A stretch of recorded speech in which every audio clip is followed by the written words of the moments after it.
Hello दोस्त।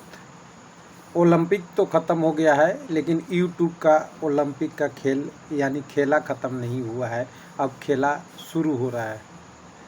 कहें तो वीडियो का भरमार है, क्योंकि यूट्यूबर बन गए हैं प्रमोटर हाउस। और कुछ सजेशन मुझे भी लोगों का आया है कि दूसरों को शिकायत करने से अच्छा है कि अपनी ही प्रमोट कर लें। तो देखिए दोस्त, जब समय आएगा ज़रूर जवाब दिया जाएगा, उचित जवाब दिया जाएगा। लेकिन अभी फोकस है कंटेंट पे कि गलत चीज़ें, पेपर कटिंग वगैरह नहीं दिखाया जाए और एक्चुअल चीज़ें से आपसे रूबरू हो। व्यू जितनी भी होगी बात की बात आएगी। तो चलिए, यहाँ पे एग्ज़ाम कंडक्टिंग एजेंसी का फाइनल हो गया है। ये धड़ाधड़ वीडियो आपको मिल रहा होगा। राज्यसभा में आंसर मिला है, मेरे पास भी लेटर है, चलिए देंगे। अभी थोड़ा सा मेरे पास दूसरे टॉपिक है, इसको हम दूसरे टॉपिक पे लेके आए हैं। तो यहाँ पे एग्ज़ाम कंडक्टिंग एजेंसी फाइनल हो गया है। ये कोई आश्चर्य की बात नहीं है, ध्यान दीजिएगा, कोई आश्चर्य की बात नहीं है। और मैं कहूँ तो मेरे को छोड़ दीजिए, आपके महानुभाव ने ही डिक्लेयर कर दिया होगा कि अब टीसीएस को एग्ज़ाम नहीं मिलेगा, एनएसआईटी को एग्ज़ाम मिलेगा। मैं किसी व्यक्ति का पक्ष में नहीं हूँ और ना विपक्ष में हूँ, मैं टॉपिक के पक्ष में हूँ और सच्चाई या रियलिटी या ऑफिशियल के तरफ में हूँ। ऐसा नहीं कहता हूँ कि मैं एक व्यक्ति एक जगह गलत कर रहा है तो सारे वीडियो में गलत कर सकता है, लेकिन ऑफिशियल तो ऑफिशियल डाटा होती है। तो एनएसआईटी और टीसीएस में क्या डिफरेंस है? तो सीधा कहिएगा आपको कि एक आसमान है तो एक अभी शुरुआत कर रहा है। लेकिन हम जब खेला की बात करते हैं तो हम क्या पढ़ेंगे? इनकी डॉक्यूमेंट पढ़ेंगे। डॉक्यूमेंट में पीरी बीड की क्वायरी का आपका डॉक्यूमेंट आया था, जिसमें 2 ही के एजेंसी भाग लिया था। तो यहाँ से तो क्लियर हो गया था, जब 2 ही एक आपकी एग्ज़ाम कंडक्टिंग एजेंसी एनएसआईटी और टीसीएस ने भाग लिया था, यानी इन दोनों को ही इंटरेस्ट है इस एग्ज़ाम को कराने में।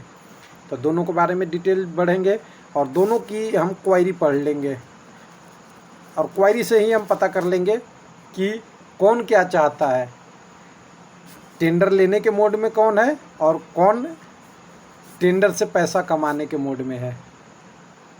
इसी से क्लियर हो जाएगा कि कौन सबसे ज़्यादा एलिजिबल कैंडिडेट है। मैं यहाँ पे किसी का अभी नाम नहीं ले रहा हूँ, आप ही अब डिसाइड कर लेंगे और हम भी डिसाइड कर लेंगे।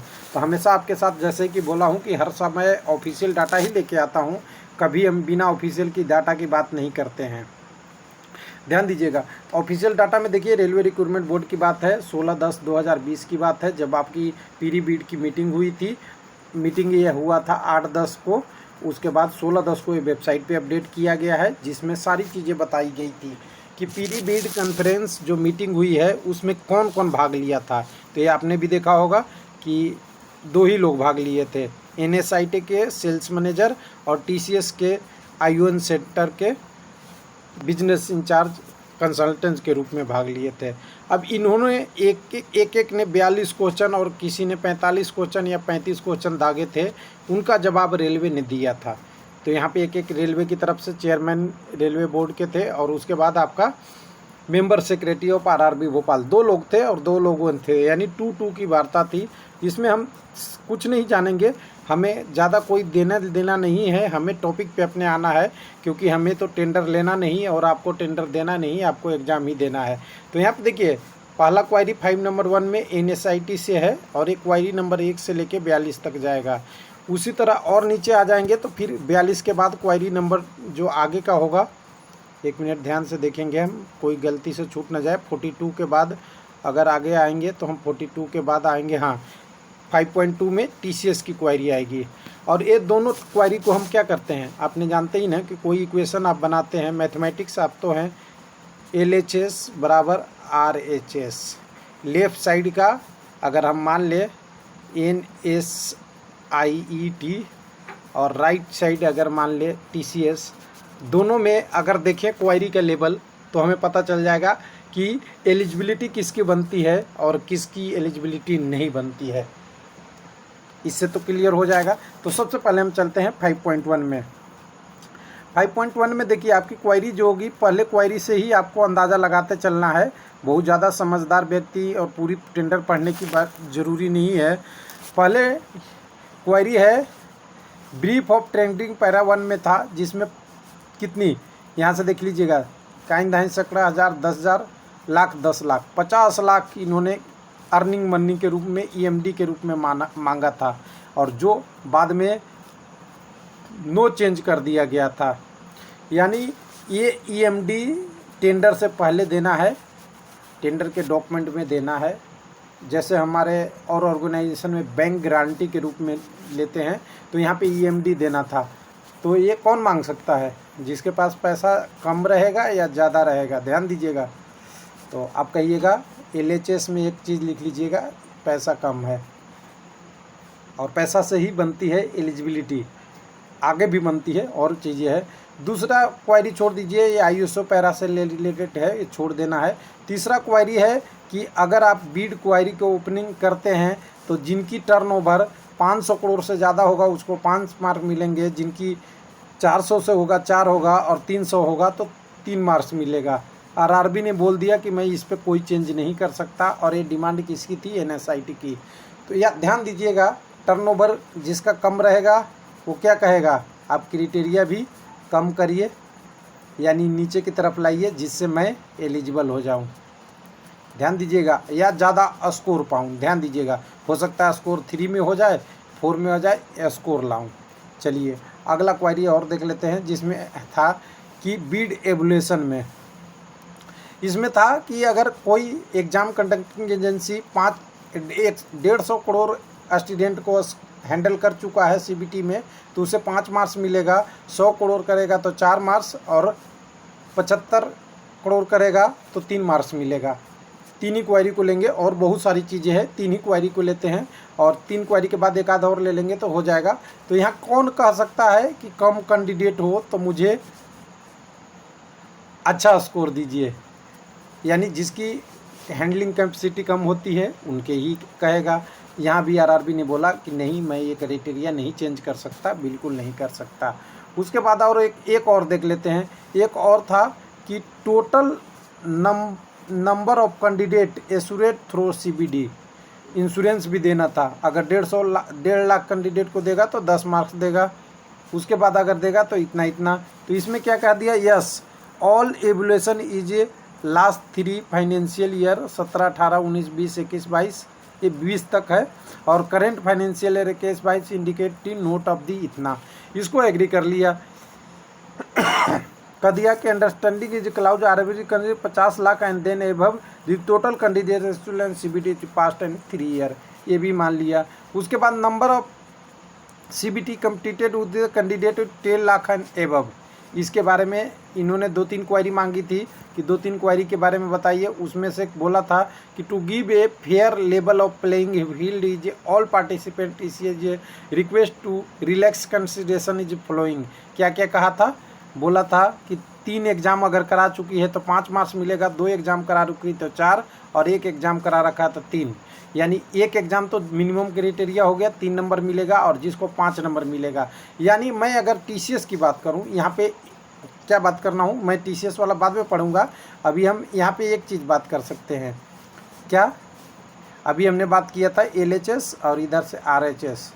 अब यहाँ से ध्यान दीजिएगा, अगर ये पूरी क्राइटेरिया में देखते हैं तो यहाँ से 3 से 4 नंबर के बीच बैठता है आपका लेफ्ट साइड, लेकिन टीसीएस के पास 5 नंबर पूरा है, क्योंकि 3 एग्ज़ाम क्या है, इन्होंने 300 एग्ज़ाम कराया है। कोई कन्फ्यूजन आपको है? नहीं है।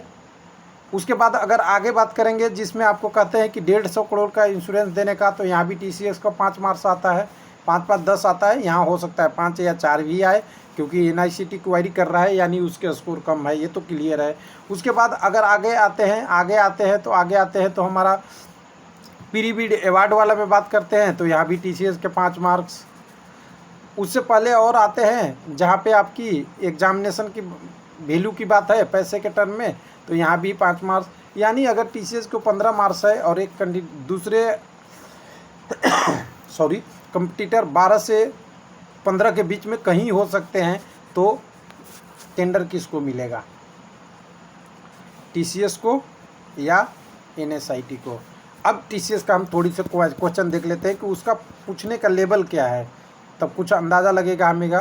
टीसीएस का पहला क्वेश्चन ये ध्यान से देखिएगा, इनिशिएशन ऑफ टेंडर, जो टेंडर कैसे इनिशिएट करना है उसके बारे में है। कोई एलिजिबिलिटी क्राइटेरिया नहीं पूछ रहा है कि कौन सा एलिजिबल होना चाहिए। दूसरा क्वेरी के बाद में इन्होंने बोला है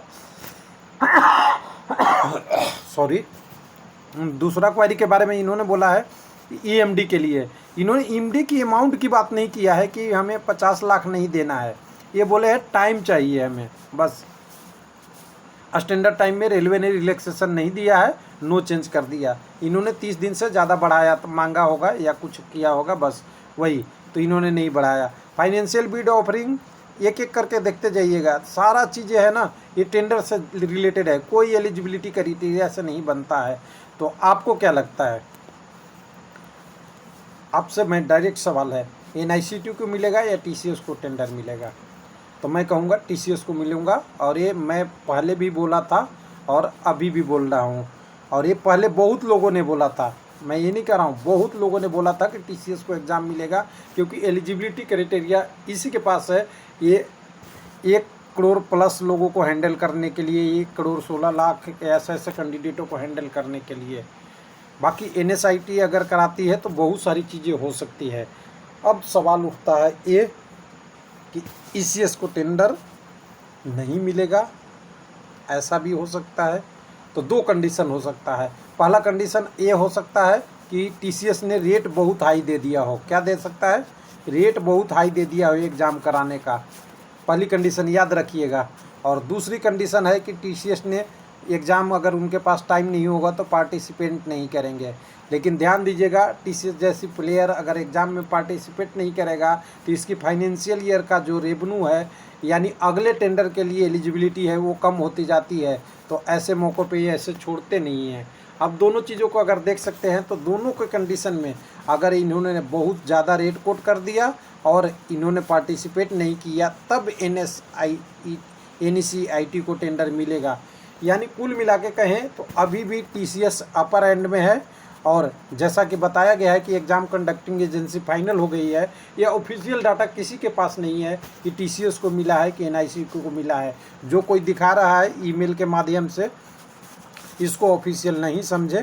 तो उम्मीद है कि इन दोनों में से किसी को मिलेगा, एग्ज़ाम अच्छे से होगा। और एग्ज़ाम की डेट एक्सपेक्टेड, जो डेट की बात कर रहे हैं ना, डेट जल्दी ही आएगी, माहौल बना हुआ है, एग्ज़ाम आपका जल्दी होगा। थैंक यू, धन्यवाद।